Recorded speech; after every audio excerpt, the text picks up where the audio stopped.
साहिब बंदगी सतनाम। बहुत ही सुंदर प्रश्न आया है। भगत पूछते हैं कि सबको पता है ये शरीर मिथ्या है, एक दिन मिट जाना है, एक दिन बर्बाद हो जाना है, मिट्टी में मिल जाना है, फिर भी इस शरीर से इतना मोह क्यों होता है? यहाँ तक कि बहुत से गुरु इस शरीर की बीमारियां दूर करने के नाम पे बहुत से लोगों को झांसा दे के अपने चंगुल में फंसा लेते हैं। आखिर ऐसा क्यों होता है? देखिए, सवाल आपका बहुत सुंदर है, लेकिन इसको समझने के लिए पूरा विवेक लगाना होगा। इसमें कोई शक नहीं कि ये शरीर नाशवान है, मिथ्या है, लेकिन जब तक हम अपने असली स्वरूप को नहीं जान लेते, अपने आत्म स्वरूप को नहीं जान लेते, तब तक हम इसी शरीर को अपना स्वरूप मान बैठते हैं। इसीलिए इस शरीर पे थोड़ा सा भी कष्ट आता है तो हमें विचलित कर देता है। हमें लगता है ये कष्ट हमारे ऊपर आ गया, हमें लगता है कि अब हमारी मृत्यु हो जाएगी, जबकि ये कष्ट शरीर पे आता है। मृत्यु शरीर की होती है, हमारी नहीं।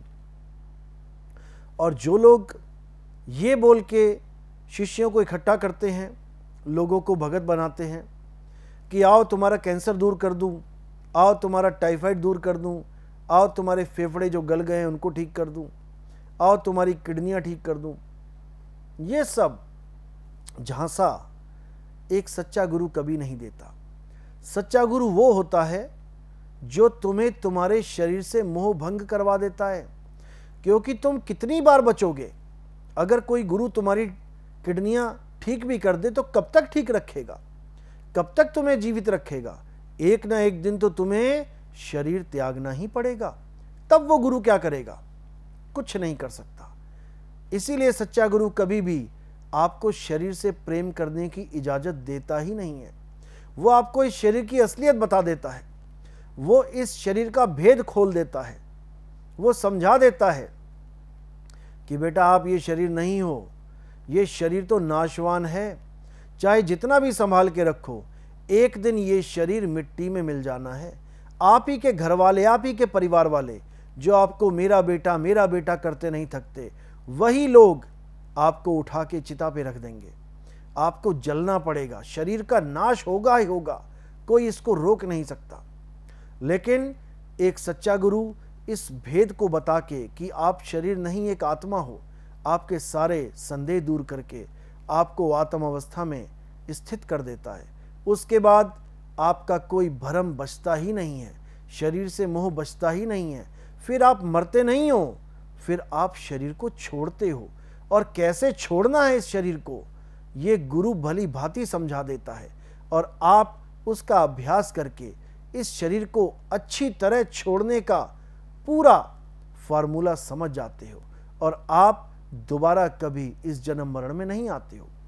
आपको एक छोटी सी कहानी सुनाऊंगा, आपको सब समझ में आ जाएगा। एक बार एक आदमी था, अपने गुरु के पास खूब सेवा करता था। एक दिन उसके पेट में दर्द हुआ, वो डॉक्टर के पास गया। डॉक्टर ने कुछ टेस्ट लिख दिए। जब टेस्ट लिखे तो डॉक्टर को समझ में आया कि इसको तो कैंसर हो गया है। अब जब शिष्य को कैंसर हो जाता है तो शिष्य का दिल टूट जाता है, और वो गुरु के पास जाता है और गुरु से कहता है कि महाराज, मैंने इतने साल आपकी सेवा करी, मैंने इतने साल आश्रम की सेवा करी, मैंने इतने साल परमात्मा का नाम जपा, उसका मुझे ये फल मिला, ये तो बहुत अनर्थ हो गया मेरे साथ। तो गुरु उसको समझाते हैं कि बेटा शांत हो जाओ, बैठो, मैं तुम्हें एक कहानी सुनाता हूँ। तब गुरु उसको एक कहानी सुनाते हैं। तो क्या सुनाते हैं? एक बार एक राजा शिकार करने के लिए जंगल में गया पूरी सेना के साथ। उसको एक हिरण दिखाई दिया। हिरण बहुत तेज दौड़ता था।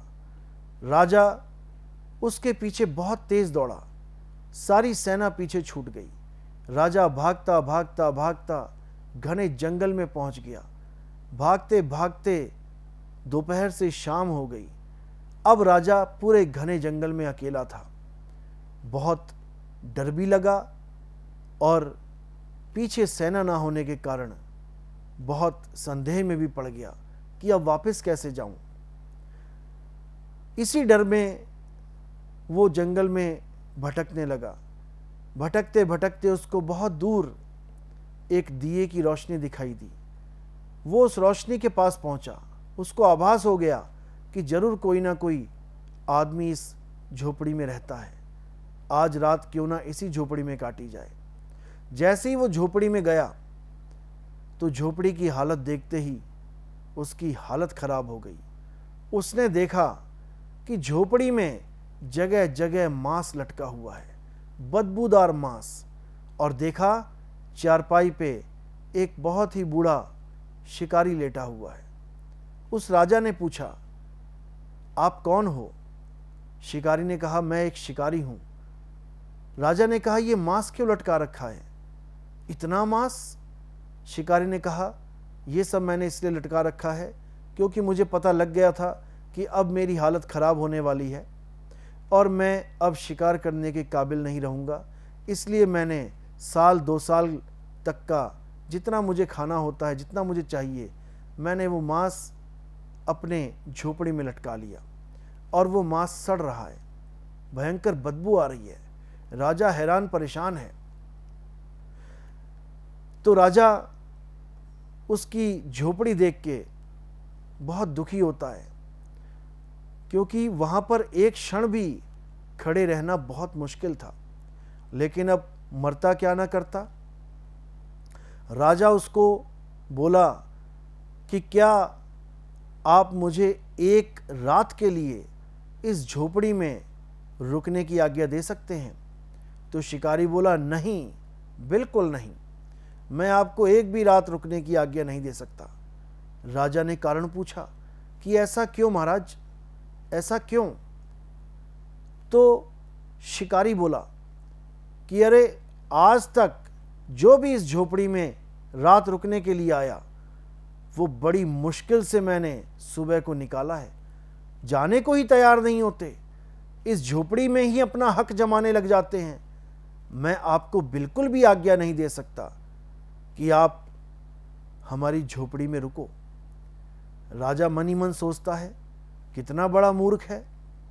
इस गंदी झोपड़ी में, इस बदबूदार मांस की झोपड़ी में कौन रुक के इस पर अपना हक जताने की कोशिश करेगा? कौन एक रात रुक के यहां से जल्दी निकलने की बात नहीं करेगा? सुबह होते ही कौन नहीं निकलेगा यहां से? ऐसा सोचता हुआ वो फिर अरदास करता है कि मुझे कृपया करके एक रात रुकने दो। मैं राजा हूं, वचन देता हूं कि सुबह होते ही मैं यहां से निकल जाऊंगा। शिकारी बोला, मुझे तुम्हारे वचन पे बिल्कुल भी भरोसा नहीं है।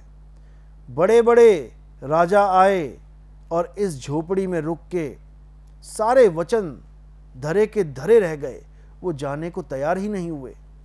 राजा बहुत गिड़गिड़ाया। तब जाकर इस विश्वास पर कि तुम एक राजा हो और इतना गिड़गिड़ा रहे हो, अपनी बात की लाज रखना, सुबह होते ही चले जाना। इतना कहते हुए वो राजा को शरण में रख लेता है।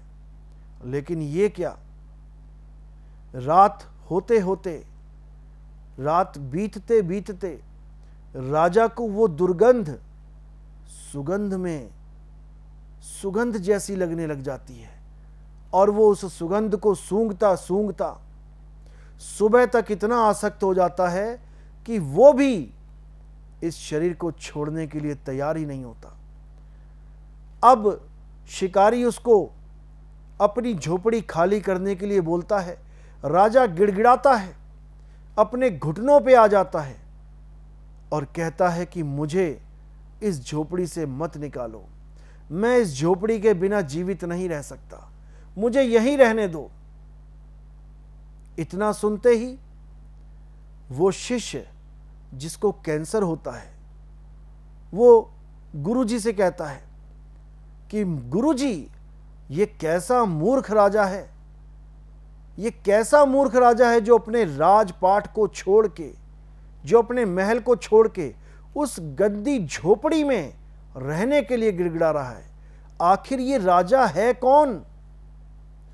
तब गुरुजी कहते हैं, बेटा ये राजा तुम ही हो। तुम ही हो जो इस काया रूपी झोपड़ी में, जहां पर मांस ही मांस लटका है, सिर से लेके पैर तक मांस ही मांस लटका है, उस झोपड़ी में रहने के लिए तुम ललायत हो। तुम उस झोपड़ी को छोड़ने के लिए तैयार ही नहीं हो।